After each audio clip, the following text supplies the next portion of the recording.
You know that feeling when your wedding anniversary arrives and everything feels hollow? You're standing in the bathroom after your shower, steam still clinging to the mirror, watching condensation blur your reflection. Your teenage daughter's bedroom door is closed, again. Another year of distance, another milestone marked by silence. The mirror reflects a stranger, someone who used to know every inch of their child's world and now feels like a visitor. Your hands grip the edge of the sink, knuckles white, wedding ring catching the dim light. 17 years of marriage, 16 years of parenthood, and somehow you've become background noise in your own home. You know that feeling when music practice becomes something else entirely? You're in a plant nursery greenhouse, surrounded by green and growing things, practicing scales on a portable keyboard while your aging parent sits nearby. Some days they recognize you perfectly.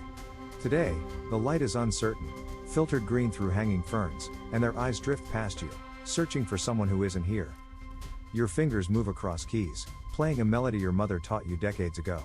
Her hands once guided yours, and now your hands guide her through moments of remembering and forgetting. The greenhouse smells of damp soil and chlorophyll, a living space where memory grows and withers like the plants around you. You know that feeling when promotion politics leave you suspended? You're alone on a rooftop, city lights stretching below like a circuit board of potential and disappointment. A stranger stands nearby, someone who reminds you of someone else, someone you used to be. The night is cool, your hands tucked into jacket pockets, waiting for news that won't come today. These moments, a blurred mirror, a greenhouse of memories, a rooftop suspended between what is and what could be, they're not just moments. They're revelations. Martin Heidegger would call this Dasein, the profound awareness of existing, of being present in these charged, liminal spaces where authenticity breaks through routine. What if your life is not happening to you, but waiting for you to truly inhabit it? That fear you just felt? It is costing you more than you realize. Dasein, being there, existing fully, isn't some academic concept. It's the difference between sleepwalking through life and truly inhabiting your moments. Martin Heidegger understood something profound. Most of us are living someone else's script, trapped in what he called the they self, never truly confronting our own existence. You're in the dentist's chair, Novocaine numbing half your face, when it hits you. Your boss, the one you once admired, who now feels like a stranger, is just another performance. The overhead light casts harsh shadows across the sterile room. Cold metal instruments gleam. Your jaw clenches so tight your molars ache, and suddenly you're not just getting a filling. You're realizing how many times you've let others define your trajectory. The paint swatches blur in the hardware store's fluorescent glow. Your coworker, the one who got the promotion you deserved, stands nearby, selecting misty morning and soft horizon like he's choosing a life. Your hands feel heavy, fingers tracing the edges of color samples. The first day after everything changed. Your chest compresses, breath shallow. This isn't just about paint. This is about the life you're not living. Spread across your dining table, bills create a landscape of obligation. The employee you know you should fire sits across from you, waiting. Morning light cuts sharp angles through dusty blinds. Your stomach knots. This moment, this decision, could change everything. But will you choose authentically or just follow the path of least resistance? Each scenario whispers the same truth. You are dying, moment by moment, when you don't truly show up. Existential dread isn't a weakness, it's a warning. A signal that you're drifting, that they have colonized your existence. Your transformation starts not in grand gestures, but in this breath. In recognizing that every moment you're not fully present is a moment stolen from your finite existence. The cost isn't just missed opportunities. It's missing your own life. So why do we do this to ourselves? The answer lies in a fundamental misunderstanding. You're standing in the endless DMV line on Christmas Eve, surrounded by people wearing forced smiles and sweaters with reindeers, when you suddenly realize you're not the person you imagined you'd become. The fluorescent lights cast harsh shadows across your hands, hands that were supposed to be creating something magnificent by now, not clutching a numbered ticket and listening to music. Your chosen family is scattered across different states, different lives. The woman 2 spots ahead looks like the version of you that made different choices, tailored coat, confident posture, phone pressed to her ear discussing international contracts. You're wearing thrift store jeans and a hoodie that hasn't been washed in weeks. Your chest tightens. The line moves with geological patience. Each shuffle forward feels like another moment stolen from the life you once dreamed about. Your jaw clenches so hard your molars ache, a physical manifestation of all the unspoken disappointments. This is what Heidegger meant by the inauthentic self, existing in the comfortable numbness of they, the collective expectations, the societal scripts, the pre-written narratives that feel safer than confronting your actual potential. You're performing an existence, not living it. The ticket number board flickers. 47 more people before you. Your hands are cold, fingers slightly trembling. You understand now that authenticity isn't about achieving some predetermined success, but about recognizing the radical freedom of choosing your own path, even if that path looks nothing like what anyone expected. The fluorescent lights buzz. Your breath catches. Something inside you is about to break open, not in destruction, but in revelation. Now that we understand where this wisdom comes from, let us break down exactly how it works. You're standing on the ferry deck, wind slicing through your thin jacket, watching the shore dissolve into gray mist. Your client's last email burns in your pocket, another dismissal of your expertise, another rejection that feels like erasure. The ferry horn sounds, deep and final. This is your last day before everything splits in two. Your hands grip the metal railing, knuckles white. The cold seeps into your bones, matching the hollowness inside. You've spent years building a reputation, and now it's unraveling like cheap thread. The client who once praised your work now treats you like a disposable commodity. Your chest feels compressed, breath shallow. Each wave against the hull sounds like another door closing. Then something shifts. The horizon line, where water meets sky, becomes a metaphor. Your identity isn't defined by this job, this client, this moment of professional death. Heidegger would say you're experiencing authentic being, confronting the potential loss, feeling the raw edge of transformation. You turn, facing the approaching unknown. Your shoulders drop. The tension isn't defeat, it's liberation. On the beach, off-season wind whips sand across deserted shoreline. You're looking at a photograph of yourself from 15 years ago.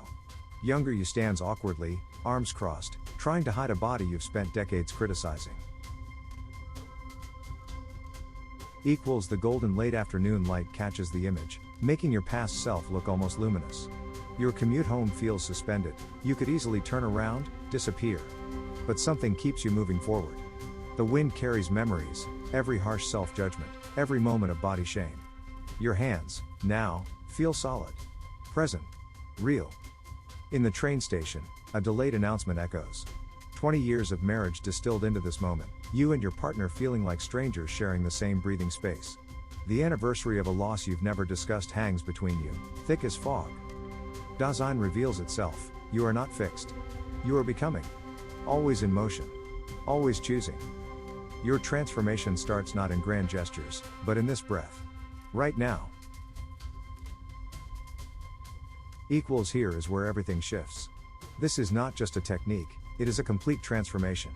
You're hunched over the tax review documents, fluorescent light bleeding across the gray accountant's desk, when your phone buzzes. The text from your estranged father arrives like a cold draft through sealed windows. His name, which you haven't seen in 3 years, sits there, stark against the clinical white screen. Your chest tightens, breath catching between the columns of numbers and deductions that suddenly feel meaningless. Before this moment, you've constructed elaborate walls. Spreadsheets as armor. Financial precision as distance. Your jaw clenches so tight your molars ache, a familiar tension mapping the geography of unresolved pain. The tax review becomes more than paperwork, it's a battlefield of accumulated resentments, each line item a potential wound. But something breaks open. The philosopher's insight whispers, your existence is not defined by these columns, these numbers, these carefully constructed barriers. Your Dasein, your being in the world, exists beyond these clinical boundaries. Your hands, which have been gripping the pen so tightly they're bloodless, suddenly relax. You look up. The harsh light doesn't change, but something inside you does. Authenticity isn't about perfection. It's about seeing clearly. About confronting the uncomfortable spaces between who you are and who you've been pretending to be. Your father's text becomes not a threat, but an invitation, to something unscripted, unpredictable. The tax documents blur. Your breath deepens. For the first time in years, you feel something crack open, not with pain, but with possibility. The inauthentic self, the one built on avoidance and spreadsheet defenses, begins to dissolve. You are here. Fully. Completely. Unexpectedly alive. Understanding the shift is one thing. Here is how you practice it, starting today. You're standing at Tommy's 7th birthday party, plastic superhero plate trembling in your hand. Sunlight slices through the kitchen window, casting sharp shadows across the linoleum. Your spouse, the one who kissed another person last month, is arranging cake slices, laughing with another parent. Your jaw clenches so tight your molars ache. This is the death confrontation technique. Not literal death, but the death of the story you've been telling yourself. About marriage. About trust. About who you thought you were. Your chest feels compressed, like someone slowly squeezing a vice around your ribcage. You watch the children screaming with joy, oblivious. Tommy runs past, Power Ranger costume slightly askew. You realize, this moment is finite. This party. This marriage. This version of yourself. The self-audit whispers, are you living your life or the life everyone expects? The facade you've maintained is cracking, right here between the balloon animals and half-eaten cake. Your lunch break becomes a threshold. Not just between work and personal life, but between an inauthentic existence and something raw, something real. Another scenario unfolds. You're at a funeral reception, journalism deadline looming 5 minutes away. Your ex-spouse stands nearby, discussing childcare arrangements with clinical precision. The room smells of stale coffee and chrysanthemums. Your hands are cold, fingers hovering over your laptop keyboard. Authenticity isn't comfortable. It's this moment, feeling everything. The grief. The deadline. The complicated human connections. Your final scenario, you're on a wedding dance floor, watching a friend who has transformed into someone unrecognizable. Soft golden light bleeds across polished wood. You're running late, but your body feels heavy, immovable. Religious questions bubble up, about belonging, about change. Dasein demands you stay present. Not escape. Not numb. Feel the weight. Acknowledge the anxiety. Let it guide you toward what truly matters. Your transformation starts not in grand gestures, but in these small, exquisite moments of radical presence. Once you have practiced these techniques, the next step is weaving them into daily life. You're sitting in the corner of a coffee shop on your birthday, the golden afternoon light cutting sharp angles across the worn wooden table.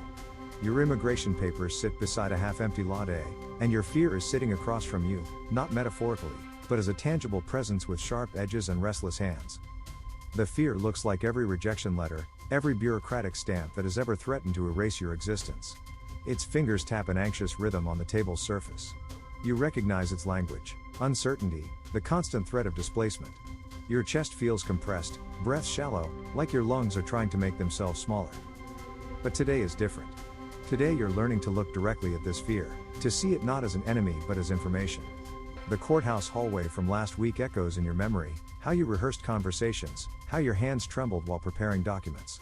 Now, in this coffee shop, you're cooking something different. Not just paperwork, but a ritual of belonging. Your hands are steady now. You touch the immigration form, fingers tracing each line with deliberate care. The fear across from you shifts, becomes less solid. You're planning your travel, not as an escape, but as a declaration.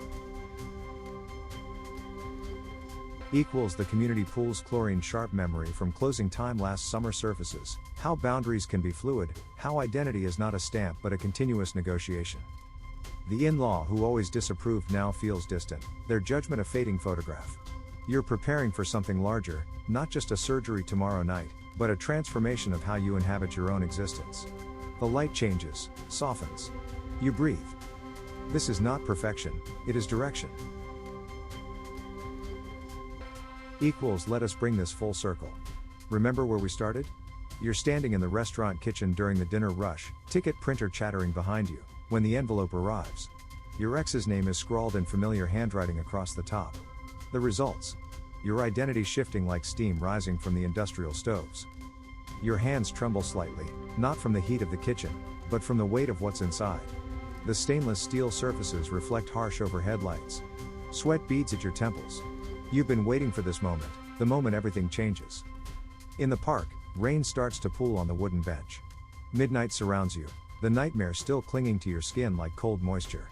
Your new romantic interest, the one you haven't fully trusted yet, is just a text message away. But something has shifted. The entrepreneurial spark inside you burns differently now. Your breath comes slower. The streetlight bleeds orange through emerging droplets, casting strange shadows. You're not the same person who woke up from that nightmare. Something fundamental has transformed.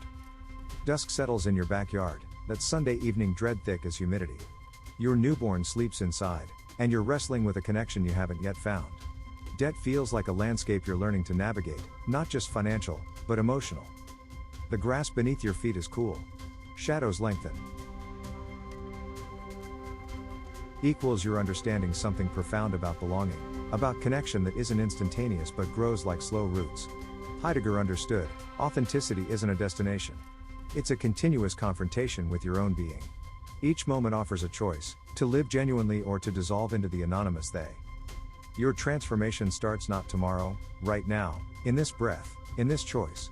Subscribe. Share. Let someone else hear this invitation to radical authenticity. Your life is waiting, exactly where you are.